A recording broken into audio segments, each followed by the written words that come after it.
অর্জুন সিং এবং দিব্যেন্দু অধিকারী প্রসঙ্গে শান্তনু সেন এবং শশী বাজে কি বললেন আমরা শুনে নেব। এবং অর্জুন সিংকে নিয়ে কি বলার, সে তো বিজেপিরই সাংসদ, বিজেপির নেতা, বিজেপির ঘরে ফেরত গেছে, এটা নতুন করে বলার কিছু নেই।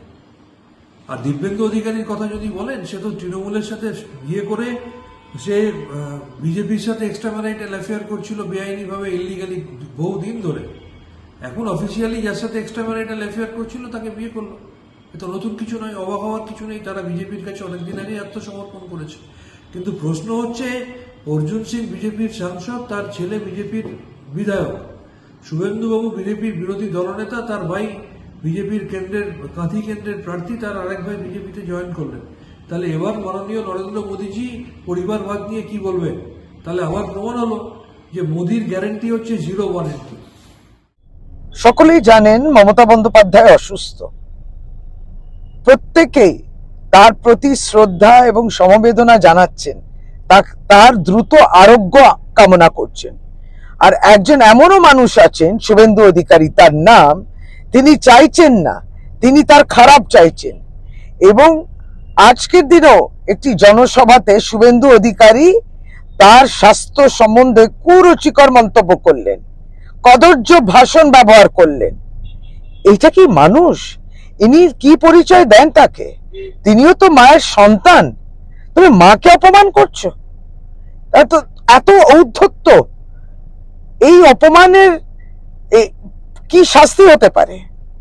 আপনি নিজেকে পরিচয় দেন যে আপনি রাজনৈতিক জগতের সঙ্গে যুক্ত একজন নির্বাচিত প্রতিনিধি।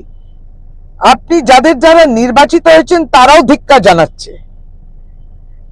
মাকে অপমান করা, নারীকে অপমান করা, আপনি নিজেকে বঙ্গের সন্তান পরিচয় দেন কি করে?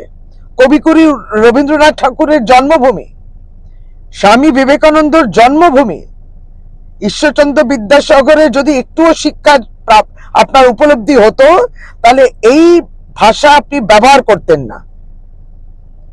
একজন অসুস্থ মানুষ, মমতা বন্দ্যোপাধ্যায় অসুস্থ, তার সম্বন্ধে আপনি যে কথাগুলো বললেন, বাংলার মানুষ আপনাকে ক্ষমা তো করবেন না। আপনার উচিত এই মুহূর্তে আপনি ক্ষমা চান। আপনি কোন তল্লাটে গিয়ে নেমেছেন, ওই তিমিরেই থাকবেন, কোনোদিন আপনার উন্নতি হবে না। এবং এই আপনার যে ব্যক্তিত্বের পরিচয় দিলেন, কোথাও না কোথাও আপনি অপমান করলেন আপনার বাবা মাকে, যারা আপনাকে বড় করেছেন, তারা আপনাকে সংস্কৃতি দেওয়ার চেষ্টা করলেন, আপনি তো তাদেরই অপমান করলেন। আপনারা দেখছেন নিউজ প্রাইম টাইমস, সঙ্গে থাকুন এবং দেখতে থাকুন নিউজ প্রাইম টাইমস।